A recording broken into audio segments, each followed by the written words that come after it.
तर नक्कीच पक्षाला एक नवी ऊर्जा मिळालेली आहे. कार्यकर्त्यांना एक प्रसन्नता आली आहे. कार्यकर्त्यांमध्ये एक चैतन्य निर्माण झालंय. जेव्हा देवाभाऊ येतात त्या टायमाला एक विचाराची गंगा घेऊन येतात. महाराष्ट्रासाठी एक विजन घेऊन येतात. त्यांनी त्यांच्या भाषणामध्येही सांगितलं की वसई विरारचे डेव्हलपमेंट कशी केली जाईल, डेव्हलपमेंटच्या माध्यमातून है ना. ह्याच्या अगोदर है ना कोणावर टीका करण्यापेक्षा देवाभाऊनी एकच एक हे झालं की भविष्याच्या दृष्टिकोनातून तिकडच्या स्थानिकांना कसा रोजगार भेटेल. वाडवळ बंदर असून त्या वाडवळ बंदराच्या माध्यमातून ज्या टायमाला इथे प्रगती होईल ते 5-10 लाख लोकांना तरी इथे बेरोजगारांना रोजगार भेटेल. 5-10 लाख लोकांना बेरोजगारांना रोजगार भेटेल. तसेच या इथे 2 एअरपोर्टची भविष्यासाठी एक आशा निर्माण झाली. मुंबईच्या नंतर जरी आपल्या वसई विरारच्या नंतर जरी नवी मुंबई जरी झाली तरी सुद्धा नवी मुंबईची प्रगती ही झपाट्याने झाली. परंतु दुर्भाग्य आपल्या वसई विरार महानगरपालिकेचं किंवा वसई विरार ह्या क्षेत्रामध्ये राहणाऱ्या लोकांचं, कारण जे स्थानिक प्रशासन बसत होतं त्या प्रशासन चालवण्यासाठी है ना जी इच्छाशक्ती जे राजकीय पाठबळ तिथे बसत होतं है ना ते कुठेतरी दुर्मिळ होतं. त्यांची इच्छाशक्ती मृत झालेली होती. ज्या प्रमाणामध्ये त्यांनी विकास करायला पाहिजे होता तो संत गतीमध्ये बोलण्यापेक्षा तो अविचारी विकास होता. मी अविचारी हा प्रामाणिक शब्द का वापरतोय, कारण महाराष्ट्रामध्ये यामधली सर्वात भ्रष्ट महानगरपालिका म्हणून या एक कलंक लागला. या वसई विरारला एक डाग लागला. बघा या 8-9-2009 पासून जेव्हा महानगरपालिका स्थापन झाली तेव्हापासून या महानगरपालिकेतले कित्येक कर्मचारी सस्पेंड झाले. म्हणजे आयुक्तापासून खालून वरच्यापर्यंत कर्मचारी हा केव्हा ज्या टायमाला असा सस्पेंड का होतो, तर तिकडे जे स्थानिक प्रशासन बसतं त्यांच्यावर वचक असणारे लोकप्रतिनिधी हे जर त्यांच्याकडून जर व्यवस्थित कामं करून घेत नसेल किंवा दिशाहीन त्यांच्याकडून कामं करून घेत असतील म्हणून हा कर्मचारी वर्ग इथे भ्रष्ट झाला आणि सस्पेंड झाला. 100% म्हणजे तो विश्वास जनसामान्यामध्ये लोकांचा आशीर्वाद घेताना मी असून दे, आमचे पवारसाहेब असून दे, माझ्याबरोबरचे अनेक कार्यकर्ते असून दे, महिला वर्गांचा जो उत्स्फूर्त प्रतिसाद आहे आणि जेव्हा लोकांच्या दारामध्ये जातो सर्व धर्मीय आमच्या लोकांमध्ये, कारण वसई ही एक संस्कृतीप्रिय आपली वसई आहे. तिथे सर्व प्रांताचे, सर्व धर्माचे, सर्व लोक आजपर्यंत गुणागोविंदामध्ये राहत आहेत आणि जेव्हा त्यांच्या दारात जातो, जेव्हा ते आशीर्वाद करतात किंवा ते आमचं स्वागत ज्या पद्धतीमध्ये करतात आणि विश्वास प्रकट करतात त्यांच्या बोलण्यातून है ना. आणि म्हणून हा 100 नाही तर आज देवाभाऊ आल्यानंतर तर आम्हाला वाटतं 100 नाही तर 101% आमचा भाजपचा महापौर बसणार. कारण काय, समोर ज्या टायमाला आम्ही जातो तुम्ही नव्या गतीने नवी वसई है ना, हे महायुतीचं शिवसेना भाजप आमच्या महायुतीचं आम्ही एक जाहिरात पत्रक काढलेलं आहे. त्या पत्रकामध्ये आम्ही त्या पत्रकामध्ये लिहिलेलं आहे आमचा जाहीर संकल्पना आहे ती, आणि या संकल्पनेमध्ये काही आम्ही मुद्दे मांडलेले आहेत. त्या मुद्द्याचा जर आपण विचार केला, स्नेहाताईंनी या 1 वर्षामध्ये जो अभ्यासपूर्वक विधानसभेमध्ये विधान परिषदेमध्ये जे प्रश्न मांडलेले आहेत त्या प्रश्नाचा जर आढावा घेतला तर मागील 30 वर्षामध्ये जनसामान्यांना केव्हा वाटलं नाही की या वसईचा आवाज या महाराष्ट्राच्या विधानसभेमध्ये गुंजतोय म्हणून. परंतु ज्या टायमाला स्नेहाताई बोलतात त्या टायमाला प्रत्येक नागरिकाला वाटतंय की माझं प्रतिनिधित्व बोलतोय, मी बोलतोय तिथे. कारण भविष्याचा बघा लोकसंख्या ही प्रत्येक वर्षाला हे एक 20-25 पटीने वाढते आहे. 2011-2012च्या जनगणनेप्रमाणे केलं तर 10-12 लाखाची आपली लोकसंख्या साधारण अंदाजे असते. आज ती 25 लाखाच्या आसपास आपण आहे इथे, अधिकृत नसेल तरी आज 25 लाखाच्या आसपास आहे. आणि अशा प्रमाणे तर लोकसंख्या वाढली, ज्या परिस्थिती आहेत, ज्या सुविधा पाहिजे त्या सुविधा वाढल्या पाहिजे. प्राथमिक गरजा येतो लोकांना काय पाहिजे, सामान्य प्राथमिक गरजा पाहिजे. नळ पाहिजेत, रस्ते पाहिजेत, वीज पुरवठा पाहिजे, आरोग्यविषयक पाहिजेत किंवा गटारा विकर पाहिजे. ह्या ज्या छोट्या छोट्या किंवा ट्रान्सपोर्टच्या गरजा ह्याही ज्या पद्धतीमध्ये व्हायला पाहिजे त्या झाल्या नाहीत. ह्याच्या मागचं कारण काय, आम्हाला कोणावर टीका करायची नाही, पण ताईनी जो तुम्ही बोलला आता प्रश्न विचारलात की तुम्ही का बसाल तर भविष्याचा विचार करून, भविष्याच्या 5 वर्षाचा येणाऱ्या काळाचा विचार करून 5 वर्षामध्ये जो जनसामान्याचा म्हणजे इथे लोढा वाढतोय, ह्या इथे जी जनतेचा जो लोकसंख्या वाढणार आहे त्या दृष्टिकोनातून विचार करून तिकडची कामं करण्याचा एक ब्लूप्रिंट मी बोलणार नाही, पण एक पूर्ण प्रॉपर प्लान बनवलेला आहे आणि म्हणून आम्हाला विश्वास वाटतोय की आमचा महापौर बसणार.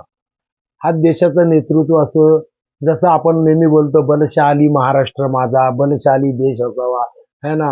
ही मागील या 10-15 वर्ष 2014च्या अगोदरची देशाची परिस्थिती काय होती. ज्या टायमाला मोदीजींनी ज्या टायमाला इथे घेतलं, मोदीजींचे विचार आहे, एक देशाला पुढे घेऊन जायचं आहे. म्हणजे एक लहान मुलापासून त्यांच्या विचारामध्ये वृद्ध 70-80 वर्षाच्या बाजा प्रत्येक पिढीचा ते विचार करतात आहे आणि त्या विचाराला न्याय द्यायला त्या वयाला न्याय द्यायचा प्रामाणिक प्रयत्न करतात आहे. मग ते आरोग्य विषयक असून दे, सुरक्षा विषय असून दे, आज लोक ट्रान्सपोर्ट रस्ते असून दे, त्यांच्या एक विचाराने लोक प्रेरित होऊन भाजपकडे गेले. देवाभाऊंसारखं जेव्हा सरकार महाराष्ट्रामध्ये बसलं, भले युतीचं सरकार होतं, पण युतीमध्ये पण चांगल्या विचाराचे नेतृत्व होतं आणि त्या नेतृत्वाने केंद्राची साथ घेऊन हाच कोविडचा काळ होता. कोविडच्या काळाच्या नंतर जी परिस्थिती लोकांवरती आली, त्या सरकारने ज्या टायमाला तिथे अक्षरशः, परंतु सेंट्रलनी केंद्राने जी मदत केली, ज्या भावनेने खुल्या हाताने मदत केली, आजपर्यंत या देशामध्ये पहिल्या ह्या म्हणजे आपण आज त्या 60 वर्षाच्या 70 वर्षाच्या काळामध्ये बघितलाय. आज अनेकांच्या घरामध्ये, प्रत्येकाच्या घरामध्ये मोफत राशन येत आहे. आरोग्य सेवा असून दे, ज्योतिबा फुले सेवा असून दे, निराधार योजना असून दे, महिला निराधार योजना असून दे, महिला उद्धार, म्हणजे अनेक 25 ते 30 योजना, पहिल्या योजना फक्त कागदावरती होत्या. परंतु सरकार देवाभाऊंच्या माध्यमातून ह्याच्यामध्ये लोकांपर्यंत, सर्वसामान्यांपर्यंत पोहोचला. नुसता पोहोचला नाही, शेतकऱ्यांपर्यंत त्याचा लाभ 100% आला. म्हणजे डायरेक्ट बोलतो शेतामध्ये पिकलं की ते डायरेक्ट एकदम व्यापाराच्या माध्यमातून किंवा दलालांच्या माध्यमातून व्यापाऱ्यांकडे येत होतं आणि पण तो आज असं नाही झालं. शेतकरी रस्त्यावरूनही खुल्लेआम विकतोय. त्याच्यामुळे लोकांचा ओढ हा भाजपकडे. तीच परिस्थिती वसईमध्ये झाली. वसईमध्ये पण लोकांनी एक विचार केला. बघा, लोकसभा झाली, लोकसभेला भाऊ मतानी आज सर्वस्व मताने आपले खासदार निवडून आले. विधानसभा झाली, स्नेहाताई आपल्या उभ्या राहिल्या, भाजपला तोच कौल भेटला आणि तोच कौल आम्हाला ह्या महानगरपालिकेमध्ये भेटेल हा विश्वास आहे. आणि या विश्वासाने लोकांमध्ये एक विश्वास, देवाभाऊला महिला मंडळ तर सख्या भावासारखं मानताय.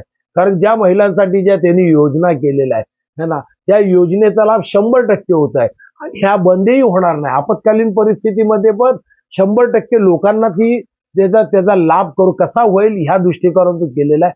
म्हणून भारतीय जनता पार्टी वाढत आहे. मी आज भारतीय जनता पार्टीचा एक छोटासा कार्यकर्ता आहे. परंतु कार्यकर्त्याचं काम काय असतं, कोणत्याही वार्डामध्ये कुणीही जरी निवडून आला तरी तो भारतीय जनता पक्षाचा जर सदस्य आहे, त्या प्रत्येकासाठी कुठे ना कुठेतरी हातभार लागला पाहिजे. आज एवढे वर्ष 30-35 वर्ष कार्यरत असताना, माजी नगरसेवक म्हणून कार्यरत असताना अनेक समाजाच्या लोकांशी, अनेक व्यापारी मंडळ असून दे, अनेक गोविंदा मंडळ असून दे, अनेक सार्वजनिक मंडळ असून दे, गणेश उत्सव, प्रत्येक मंडळाशी लोकांशी संबंध असल्या कारणाने प्रत्येक विभागात जाणं माझं मी कर्तव्य समजतो. पार्टी जबाबदारी देण्यापेक्षा आपण कुठेतरी एक खारीचा वाटा उचलावा आणि त्या 12 वार्डातल्या माझ्या 12 प्रत्येक नगरसेवकाला, माझ्या विभागातल्या नगरसेवकाला कुठेतरी लाभ होईल आणि ह्या दृष्टिकोनातून आम्ही कार्य करतो. पार्टीचा प्रत्येक सदस्य हा बलशाली आहे, विश्वासपूर्वक आहे, ताईचं पाठबळ आहे, देवाभाऊंचा आशीर्वाद आहे. देवेंद्र फडणवीस साहेबांनी जे विचार महाराष्ट्राला प्रगतशील महाराष्ट्र बनवायचे दिलेले आहेत आणि कृतीत दिलेले, शब्दाचा आराखडा नाही, ते शब्दाचे खेळ करत नाही. आज वसई विरारमध्ये आज देवाभाऊ आल्यानंतर एक नवी ऊर्जा आली. वसई जिल्ह्याला एक नवी दिशेचं बोलतात ना, एक आशेचा दिवा आम्हाला भेटला की पुन्हा वसई विरार आमच्याकडेही सुखरूप सुंदर.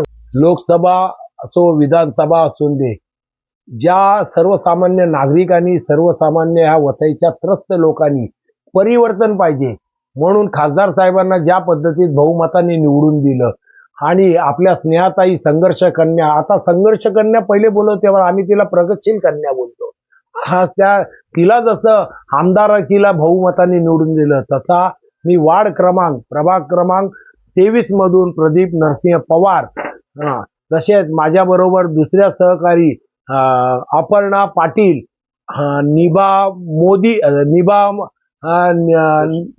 निभा दोशी आणि महेश सरवणकर, आम्ही चौघे म्हणून उभे आहेत ना. तर सर्वांना विनंती आहे, कळकळीची विनंती आहे परिवर्तनासाठी नाही, वसईच्या या भविष्यासाठी, वसई चांगली सुंदर घडवण्यासाठी, वसईची प्रगती, वसईचं नाव या महाराष्ट्रामध्ये एक आदर्श आम्ही लोक असं कार्य करू की वसई महानगरपालिका ही आदर्श महानगरपालिके म्हणून तिची महाराष्ट्रामध्ये ओळख होईल आणि जी या 35 वर्षामध्ये संत गतीमध्ये प्रगती झालेली आहे त्या प्रगतीला विकासाची गती देऊ आणि आम्ही इथे सर्वस्व चांगली महानगरपालिका घडवू त्यासाठी आम्ही आवाहन करतोय.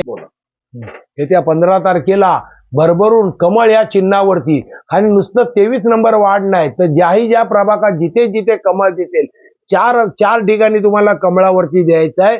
जर तिथे इव्हिंग मशीन 2 असतील 3 असतील 4 जेवढेही असतील पण जिथे कमळ दिसेल त्या यशस्वी कमळालाच फक्त द्या.